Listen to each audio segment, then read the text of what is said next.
Can Deion Sanders, of all people, save college football spring games? He had a great idea, and I am all on board. Will it happen? No, but sign me up. That and getting you ready for Tennessee in the NCAA Tournament. All that and more at your Thursday Locked On Vols.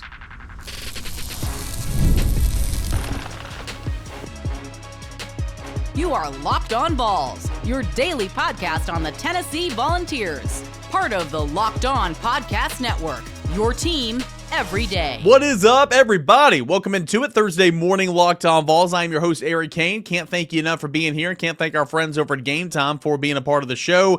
You can download the Game Time app, create an account, use the promo code Locked On College for $20 off your first purchase. Again, that is Game Time. Got a loaded show coming up, all right? We're going to talk a little bit about spring football games and something Deion Sanders said that I think would make perfect sense, and what some of the issues with that idea could be, maybe some alternative solutions based off the idea of Deion Sanders. That's coming up here in segment number one. Jim Noble, play-by-play radio voice of Wofford. He's going to be joining us here in segment number two to preview Tennessee and Wofford coming up tonight. And then Josh Ward, more Tennessee preview talk heading into the NCAA Tournament in segment number three. So a lot of guests coming on the show today. Without further ado, let's jump down into it. Deion Sanders, when speaking, I think, to the media, after one of the spring practices or something, it was here in the last couple of days, talking about spring practice, talking about spring games, and how it feels like the rate around the country, the norm is everybody's doing away with spring games. And he loves spring games. He thinks it's good for his kids. He thinks it's good for the fan base, and I agree with all that. He said that his grand idea, and it's a good one. He made sure to tell you it was a good one, in a way that Deion, of course, can do. Said that they should have spring games, literally a spring game against another college football program, and that would create some fan interest. It would keep your players engaged, because when you go through a camp setting, you're scrimmaging already, you're practicing already, you're doing 11 on 11, you're doing best on best. It gets repetitive. You know the intricacies of the guy you're going up against. I mean, that's camp life. That's why you see a lot of fights towards the end of camp, because you know your teammate, which is your player in practice, your competitor in practice, so well by the end of the 2-3 week camp. That's why camp's such a grueling process, that you need some quote unquote fresh meat, if you will. You need another team to go up against, and so it would keep his players engaged, give them something to fight for, keep the fans engaged, wanting to go out to the stadium and check out the spring game. And oh yeah, if you charge $10 admission or whatever, you can probably bump that up at least. Spring games used to be free, but if you're playing another opponent, then obviously the ticket prices can go up. You can make some more money. All that sounds great, and I'm with him. I think that's a fantastic idea. Now, will that ever happen? The easy answer is no. I don't care what Syracuse is saying. Deion, call me up. We'll come play. It's never going to happen. I would love for Tennessee to welcome Virginia Tech down here for a spring game, Georgia Tech up here for a spring game, Appalachian State for a spring game. Somebody around the region that you don't play normally. I think it'd be fun. MTSU maybe. That would be fun. But still, it's never going to happen. Why? Because the spring transfer portal window is there. Why on earth would you want to play a game against a team that is not yourselves in not the regular season, and open up the door for a coach to say, ooh, I like that guy. Ooh, I like that guy. Ooh, I like that guy. I got a firsthand look at all these guys, and they try to go after those guys, maybe tamper and or certainly explore them when they go in the transfer portal.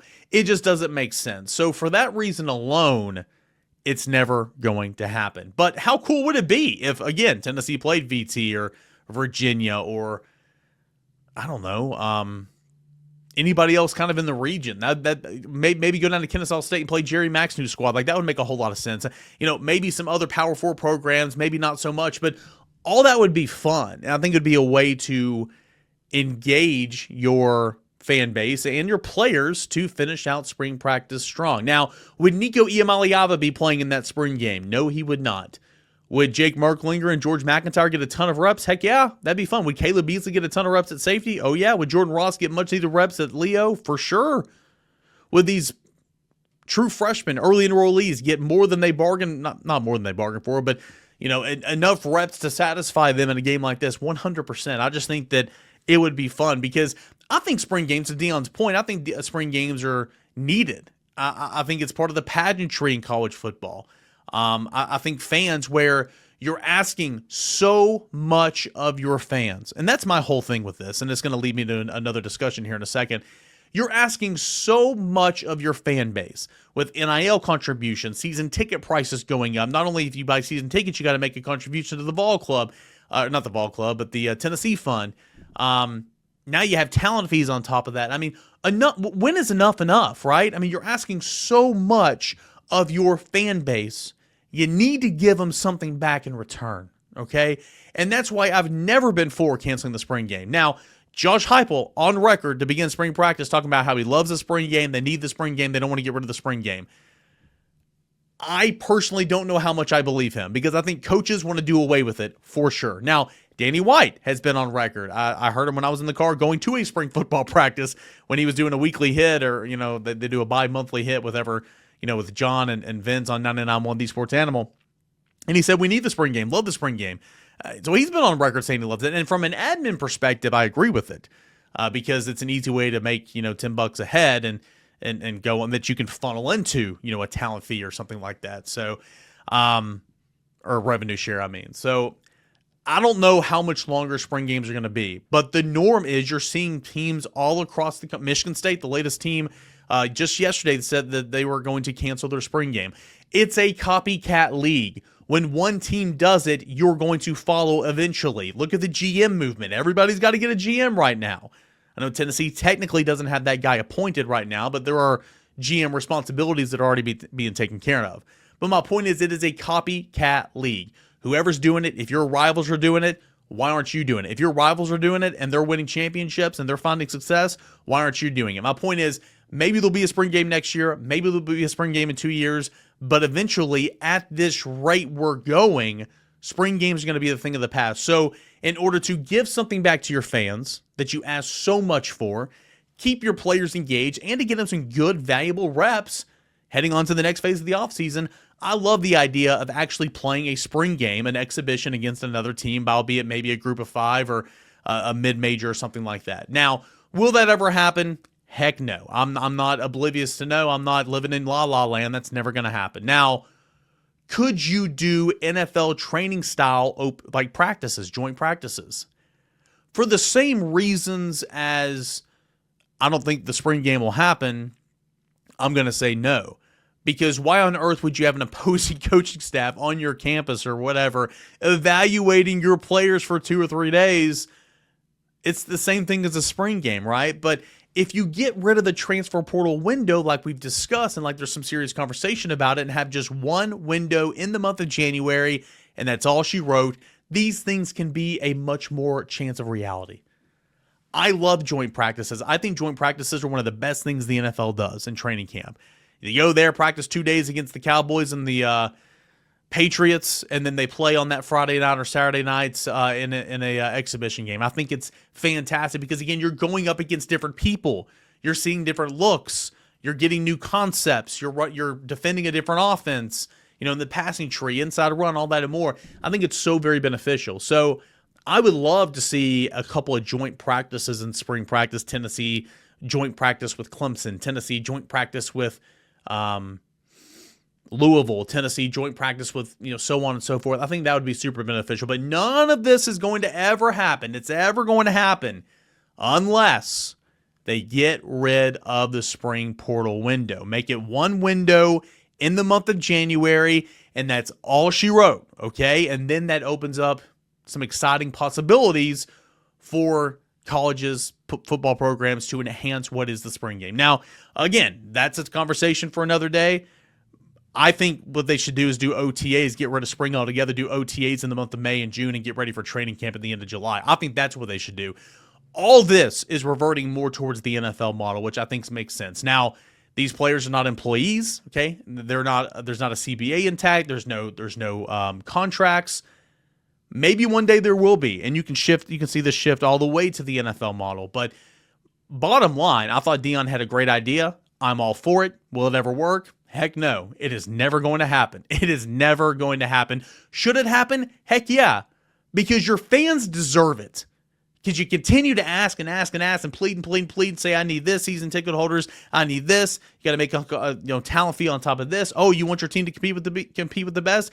Contribute to the NIL fund. I mean, your fans deserve it. So give something to your fans. Right now, Tennessee's doing that. There is a spring game. Will there be a spring game next year? I don't know, but I hope for the fans' sake that there's something that the program, the university can give back to the fans because they deserve it. And I think an actual spring game against another opponent would be fun. I think joint practices that allow a portion of your fan base to get a glimpse of, I think that's fun as well. Will any of this ever happen? No, they got to move the spring transfer portal window, but it's fun to happen. So Deion Sanders, of all people, thought he had a great idea. I'm with them. I don't think it'll ever happen, but who knows? You never, ever, ever say never. Okay, we got a little football talk in there. Now let's shift gears. Jim Noble, the voice of Wofford, is going to join us next year on Locked On Vols. Can't wait to see this game tonight as Tennessee begins its NCAA tournament run. But first, you got to win that first one in order to play the second one. That is coming up next as we continue on here with your Thursday morning edition. This is Locked On Vols. Ever check your bank account and wonder, where did all my money go? Between dining out, online shopping, entertainment, it's easy to lose track. That's why Monarch Money comes in, becoming your CFO, your personal CFO, giving you full visibility control over your finances. Monarch Money isn't just a budgeting app, it's a complete financial command center. You can track all your accounts, investments, and spending in one place, so you stop just managing your money, you start building wealth. When I started using Monarch, I realized just how much money I was spending on silly things like online deliveries, maybe DoorDash, stuff like that, when I could be saving money. Instead of juggling multiple apps, you can use Monarch to check it in your finances, track your spending, and even plan long-term goals. Take control of your finances with Monarch Money. Use promo code LOCKEDONCollege at monarchmoney.com for 50% off your first year. That is monarchmoney.com. Locked On College for half off your first year. Again, one more time, that is monarchmoney.com, promo code Locked On College.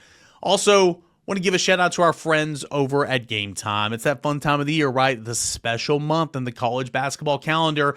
Imagine watching your favorite team live, feeling the energy of the crowd, maybe in Lexington this weekend, and witnessing unforgettable moments. There's nothing like experiencing a big game in person like the college basketball tournament. Getting tickets shouldn't be stressful. That's where Game Time comes in, making it easier than ever to grab last-minute seats at unbeatable prices. It's got a curation that makes it easier to find better value for your tickets to sports, not just sports, concerts, comedy, theater, any event going on in your area. I just checked the Game Time app. Amazing deals on some of the huge matchups coming up with the college baseball season. Lowest price guarantee as well, or Game Time is going to credit you 110% of the difference. That's efficiency right there. That's getting it done. With seat views before you buy, no surprise fees at checkout, and the lowest price guarantee, you can book with total confidence, okay? Download the Game Time app, create an account, use the promo code LOCKEDONCollege for $20 off your first purchase. That is Locked On College, LOCKEDONCOLLEGE, $20 off. Download Game Time today, last minute tickets, lowest price, guaranteed. What time is it? It is game time. Want to welcome on to the show the voice of Wofford Basketball. That is Jim Noble. Jim, thanks so much for joining us. What's the excitement level right now for the basketball team that you cover, the fan base that you covered in Wofford, heading to their, I believe, what is the 9th NCAA tournament, or the 7th NCAA tournament appearance in school history? Yeah, it's really high, as you might expect. First time since 2019 when Wofford ran the table in the Southern Conference and won a first-round game against Seton Hall before falling to, ironically enough, Kentucky in that year. And now we're back here at Rupp Arena, getting ready to go. It's really high. This one was probably the most unexpected out of all Wofford's trips to the NCAA tournament, simply because the Terriers were a number 6 seed. Not a whole lot of high hopes going into the tournament. Up and down season, but 4 seniors came together. They won 3 games in 3 days in Asheville, and the rest is history. We're happy to be here.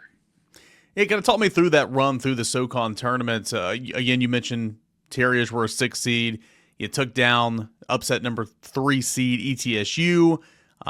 You beat VMI in the semifinals, and then arch rival Furman 92-85 back on March 10th to punch the ticket to the dance. What was going well for Wofford in order to pull off some of those upsets and, of course, punch the ticket? To be honest, the best thing was not playing at home. where the Terriers had lost 5 in a row, playing on the Wow. road where the Terriers had won 7 in a row. So really, once we weren't wearing white uniforms, everything was gravy at that point. It was really weird. You've been around basketball long enough to know that it's kind of hard to figure out teams' mentality, where a team's head's at. I think this was building and building all year. And the Southern Conference is a tough conference. I think SoCon ended up the year being ranked 12th out of 34 Division I conferences. So people kind of forget how week in and week out the SoCon tends to eat each other. Certainly not on terms with the SEC or anything like that, but it's still a relatively tough conference. And Wofford had some injury problems, lost 2 guys that they thought would be major contributors during the season. So it just kind of all came together at the right time. And I give the coaching staff a ton of credit. They kept the guys focused. Their messaging was clear, and starting to hit a lot of threes from the outside never hurts either. So that all kind of came together in Asheville. Yeah, I want to touch on the three-pointers here in a moment, but real quick, you mentioned a couple of injuries. What's the health looking like for Wofford entering this matchup? And correct me if I'm wrong, I want to say Wofford plays a small rotation, and very similar to Tennessee, who's played a small rotation all year long. Yeah, you're really going to be looking at 8 players healthy enough to play. They lost really the number 9 guy in the rotation, got struck down during the tournament due to an illness. He's not available now during the NCAA tournament. So you will see a couple of freshmen off the bench, a couple of freshman guards from Atlanta, Luke Flynn and Kamari Holmes. Look, I don't think they figured they'd be playing 20 minutes a game in the SoCon tournament and the NCAAs, but they're going to have to do that out of necessity. So when you see freshman guards trying to guard, Zakai, Zeigler, and Jordan Bailey, this is going to be really, really interesting. Depth is a problem for Wofford, but they were still able to get by it with 3 games and 3 nights in Asheville. So you never know. Wofford will slow it down. They don't play frenzied. It's a very deliberate, slow offense. It usually results in a 3, but sometimes you go inside to a guy you're going to hear a lot about, Kyler Filowich, especially once he gets to the free throw line and starts shooting those underhanded free throws on Thursday. Can't wait to see that. That's going to be exciting for sure. You mentioned the three-pointers, and correct me if I'm wrong, but per my notes and what I've looked up, I mean, Wofford, 40% of Wofford's points this year have come from behind the arc. Take almost 30 a game at 28.4. 4 different players have made at least 50 three-pointers on the season. So it's interesting because Wofford obviously wants to shoot the 3. Tennessee is the best perimeter defensive team in the country. Mm-hmm. And so that matchup's going to be really intriguing later tonight. Yeah, we fully expect the Vols to come out and guard about 3 feet above the 3-point line. Other teams in the SoCon have done that with some success against Wofford, to be honest. Everybody watches tape.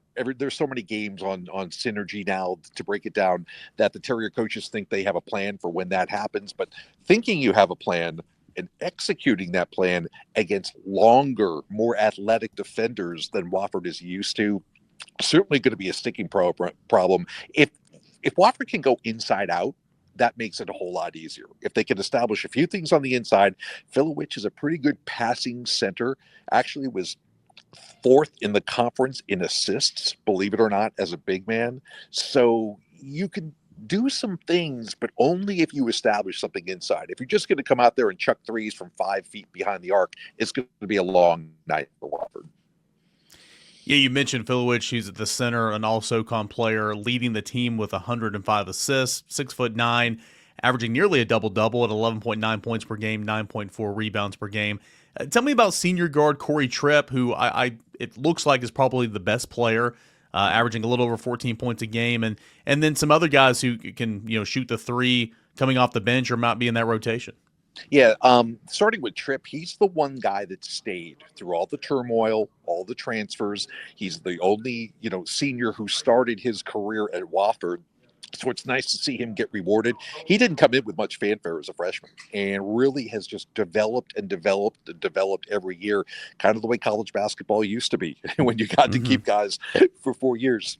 The other 3 seniors all transferred in, but they all transferred in very young. Wofford doesn't have a grad school, so Wofford can't take grad transfers, and they have an hours requirement, so you can only take people coming in as a sophomore. That's the only time, and that's what everybody has done. Filowich came from Southern Illinois. Jackson Sybil's a Kentucky native, ironically, who was supposed to play his state high school championship in Rupp 5 years ago, and it got knocked out because of COVID. Yeah. Now he gets a chance to come back and play at Rupp. He's probably our best 3-point shooter in terms of just spot up threes. But Justin Bailey, another guy who transferred from USC Upstate, can be very effective. And he's also our best defensive guard. So Tripp can hit the three, but it's not the fundamental part of his game.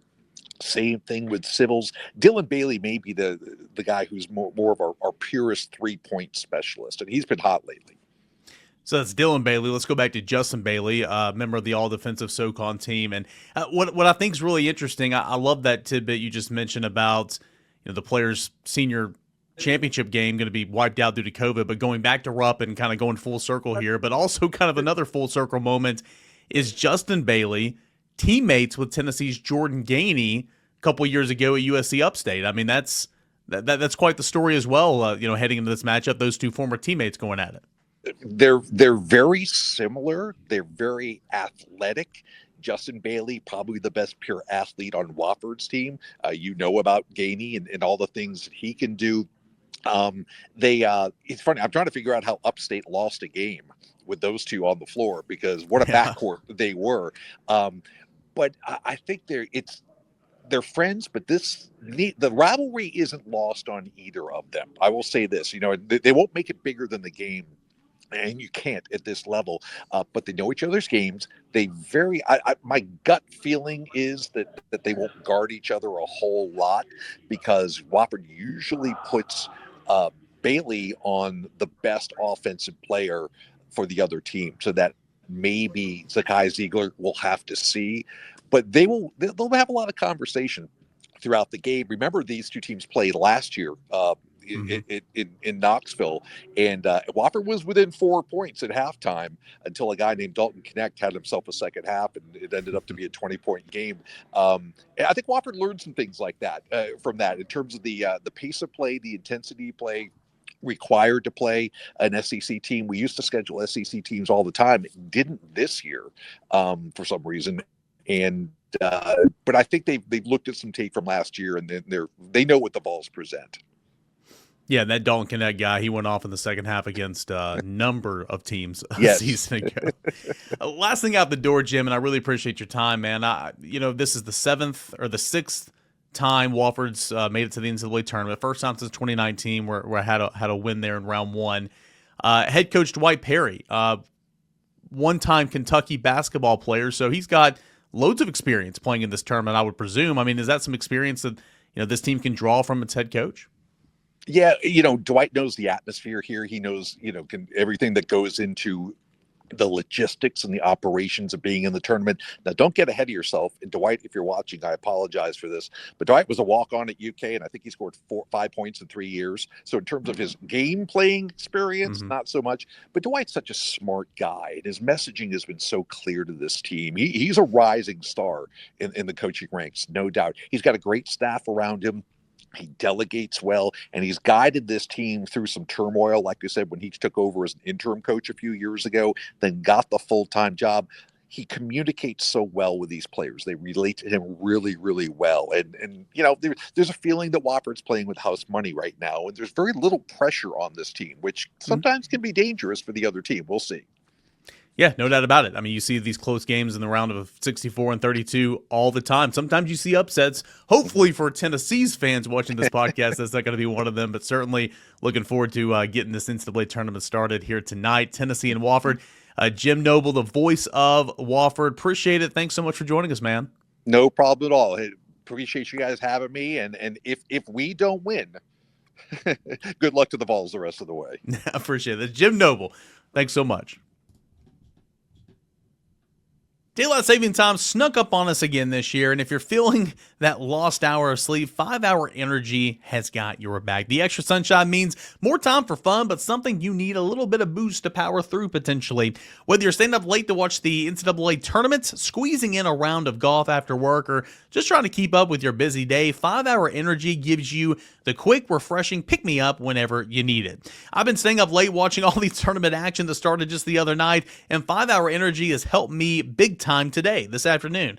Extra daylight, extra activities, longer days. I love getting outside for walk around the neighborhood with my 8-month pregnant wife, or, just walking the dog, going out in the yard, throwing a stick around with the dog.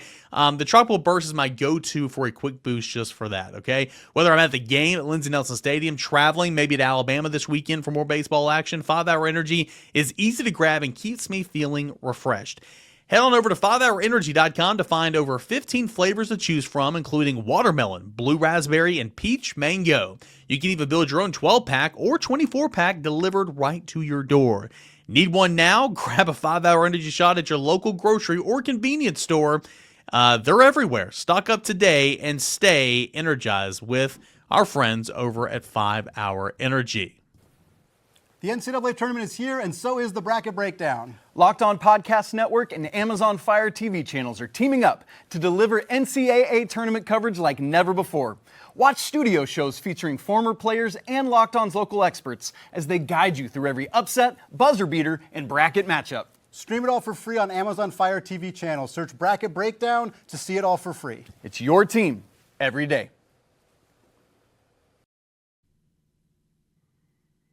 Josh Ward, didn't have him on last week. I had him on a day later this week, spring break travel plans. But it kind of works out because Tennessee begins its NCAA tournament run tonight with Wofford. First and foremost, what do you like about the draw? Tennessee is the 2 seed in the Midwest region. I think it's a great draw.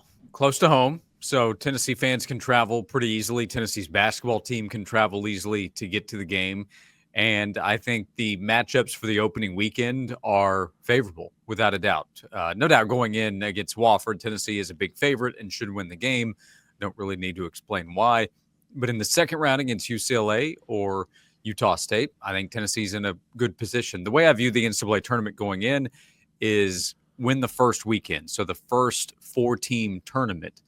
And if you can do that, you worry about what comes after that, because we can project forward. We can look at, hey, what if they play Houston in the Elite Eight? And that would be a really tough game, but there's supposed to be tough games there. You have to get there first. And I think the draw for Tennessee in the opening weekend is really good. Well, let's assume, and we should never assume, but let's play that game. We can play that game. We're not in that locker room. We're not in that coaching staff. Tennessee takes care of business tonight against Wofford, takes care of business against either Utah State or UCLA. And then you go to the Sweet 16. Do you see Tennessee playing Kentucky or Illinois or somebody else? And which team would you rather not see in the Sweet 16 before a likely showdown with Houston if you advance to the Elite Eight? Yeah, so I'm aware of the concerns that exist with what's happened this season. Tennessee against Kentucky. I think we spent the whole season fans saying, "What if Purdue's in there?" Just because of the history that exists. But if you project forward and it is Kentucky, then I don't think there's anything that Tennessee fans should be afraid of. Tennessee would have several days to get ready. Tennessee has a good coaching staff that can look back and see what went wrong. Part of that was not making shots. Part of that was Kentucky hitting shots at a very high clip. Let's see where Kentucky is from a health standpoint if you play in that game. And I know, hey, they weren't completely healthy when they beat Tennessee earlier in the season. I get all of that. But if Tennessee's able to get through here, I like Tennessee's chances against Kentucky or whatever team it is that Tennessee would be playing in the Sweet 16. If it is Houston in the Elite Eight, that is a tough game. Houston is really good. Houston is really well coached.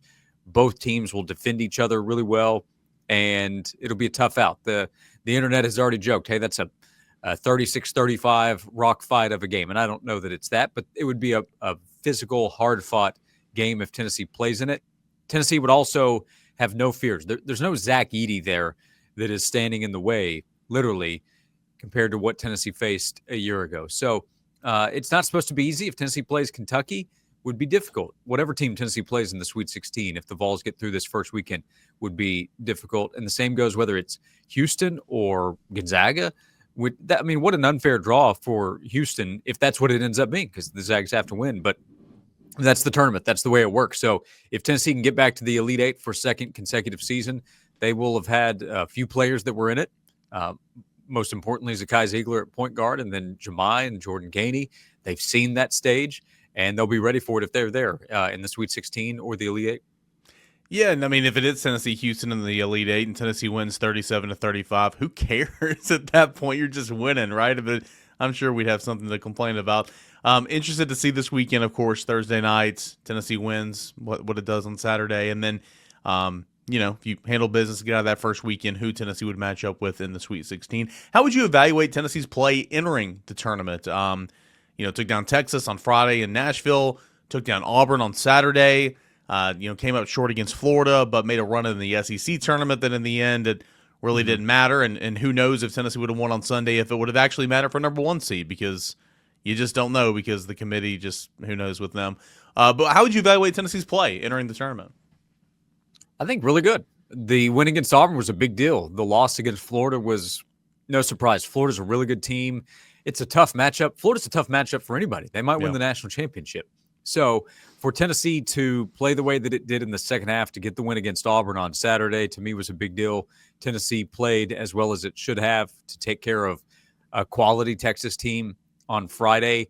And I think the team's mindset is where it needs to be. There's the question, will the Vols go out and hit shots? But we talked on this show a few weeks ago about Chaz Lanier being an X factor offensively. I think since then he has played the way that Tennessee's coaches have wanted Chaz to play. Jordan Gainey off the bench continues to step up when he's needed. His role is so important because if Zakai Zeigler is unavailable, Gainey's who Tennessee goes to. If Chaz Lanier has to come out of the game, he was in foul trouble on Sunday, Jordan Gainey is a player that the Volunteers asked to step up. When Tennessee won that huge game against Alabama, Jemai Mashak is the star at the end. He did so many things, including that game winner, to help Tennessee win. It was a big deal. For Tennessee to be in that position, Jordan Gainey stepped up and helped them. So they have different players that can rise to the occasion. Can you hit outside shots? That's what every team asks. But offensively, I think Tennessee has been better during the final stretch of the season, which is a good sign. They just have to keep it going now that it's one loss and you're out. What does Igor need to do to be successful for Tennessee in this tournament? I feel like, he was such a great rebounder. He's been a good rebounder all year. He was such a great rebounder early. Feel like there's better basketball to be played for Igor. And if you get that out of him, then, man, you talk about just another ingredient for Tennessee to hopefully make this long run. Yeah, his presence is good because Igor can help spread the floor. We've talked about that all season long.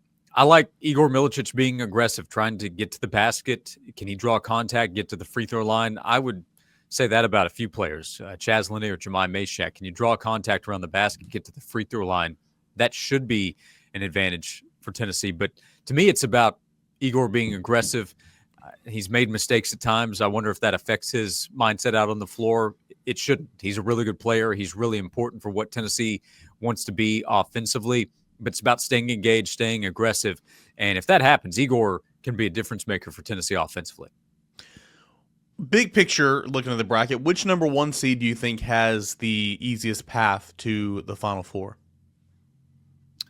The easiest path, I don't think it's Houston, based on what we've just talked about here in this segment. I think that Florida is the team that I like the most going in, but they also could be vulnerable. I think about that Georgia game just a couple of weeks ago. If you look at Florida, there's the St. John's draw. Eric, this is getting off track a little bit. I'm not 100% convinced, as much as I like St. John's, that they get out of the first weekend, because Kansas is that classic team where they underachieve all season long. They have all this talent, and then all of a sudden they put some things together, and they're better than what we saw during the months of January and February, and we're asking, where did that come from? But Kansas, Gonzaga, those are dangerous round 2 potential matchups for 1 seeds. Yeah, exactly. Gonzaga is just it's not seeded correctly, so nobody needs me to go off on that tangent. But top 10 team in KenPom, right? A top 10 KenPom team being an 8 seed is outrageous. So anyway, so Houston's not my pick for that very reason. It's going to be really difficult to get to the Sweet 16, although I kind of like Houston to do that. I'll go back to Florida. I think Florida has not an easy draw, but the best draw to try to get there. All right, you see Florida's bracket up there. Florida in the West Regional, Florida at the top. St. John's, as you mentioned there, towards the bottom. Your 3 in this bracket can't even find them. Do you see the 3 there? Yeah, Texas Tech, which is a really good team. Don't get me wrong. I think these are really good teams. Remember, though, when we talk about the depth of a region, you don't play all the teams. So you play St. John's or Texas Tech if you go by projected teams. So can Florida beat one of those teams? yes. St. John's really good defensively, but offensively, would they be able to keep up with Florida if the Gators are hitting shots? I think the answer is no. So I like Florida's chance to get there and continue on what it's done. But we've seen too many times where the team that looks the best, that they get there and they have one bad game and we're stunned. But I'm not buying UConn despite what's happened the last couple of seasons, or definitely Oklahoma. I've seen Florida against Oklahoma and can tell you which team is better. So I think Florida's road to the Sweet 16 is pretty comfortable. Then they just have to see if they can be the best out of quality teams that they'll face, but they're the better team for sure, no matter who's in that second weekend with Texas Tech and St. John's and Maryland. Hey, real quick, Josh, I want to get your thoughts on the Lady Vols, 5 seed going to Columbus, kind of playing in that 4-team bracket this weekend. Friday night, Lady Vols will square off against South Florida, and then, of course, we'll take on the winner of Ohio State and Montana State. What do you like about the Lady Vols making, yet again, another NCAA tournament? Yeah, the Lady Vols could get to the second weekend in the Sweet 16. We've seen them compete with Texas. Played a really hard-fought game against them. Ohio State's a tough draw. You have to go there. That loss against Georgia hurt Tennessee's chance to host. That would have been more ideal, obviously. But Ohio State's played a couple games where they got blown out, and they look like a team that would be vulnerable getting to this spot. So Lady Vols did not play their best basketball in the final week and a half of the season, however you want to describe that. But they still are capable of competing with some of the best teams in the country. We saw that during the season, including a win against UConn. And that can feel like a while ago. What you do in the middle of February doesn't matter as much in the middle of March when everything's on the line. But they've got a shot here. It's going to be tough playing again in Columbus to beat Ohio State. But Ohio State is not an invincible team by any means. And if the Lady Vols get through, that means they're playing better basketball than we saw against Kentucky and against Georgia and against Vandy to close out the SEC tournament. So that would give them a confidence boost going up against a really good Texas team in the second weekend. Josh, co-host of Josh and Swain on 99.1 The Sports Animal, noon to 3 weekdays. Assume there's a lot of hoops talk, March Madness talk on the show this week, plus late night on Thursday, not only for Tennessee basketball to get you ready for the newsletter, Josh and Swain newsletter Friday morning in your inbox. Yeah, thanks for that 6:50 tip, because if it had been one of those 10 o'clock games, Josh would have been struggling, more so than usual. So, yeah, a lot of basketball talk, of course, with the tournament going on. We'll be live during games Thursday and Friday. We'll have reaction on Friday to Tennessee's game against Wofford and an expected game on Saturday. So all of that, you can find us where you get your podcast, 12 to 3 live on the Sports Animal and the Sports Monster in the Tri-Cities, and appreciate anybody who subscribes to the newsletter as well. Josh, as always, man, thanks so much. You got it, Eric. Thanks. That is Josh Ward, co-host of Josh and Swain on 99.1 The Sports Animal, noon to 3 again on The Sports Animal. All right, big game coming up tonight. Tennessee's run in the NCAA tournament begins in Lexington. Rupp Arena, weird, but is what it is. Tennessee will take on Wofford, and then we'll see where the chips lie heading on throughout the weekend. We'll have full coverage. We'll break it all down late Thursday night, early Friday morning. I'll put out that episode just whenever I get done recording it, and we'll react to it, and we'll discuss everything that was, all that and more. March Madness, it begins tonight right here on Locked On Vols. Appreciate you guys for being here.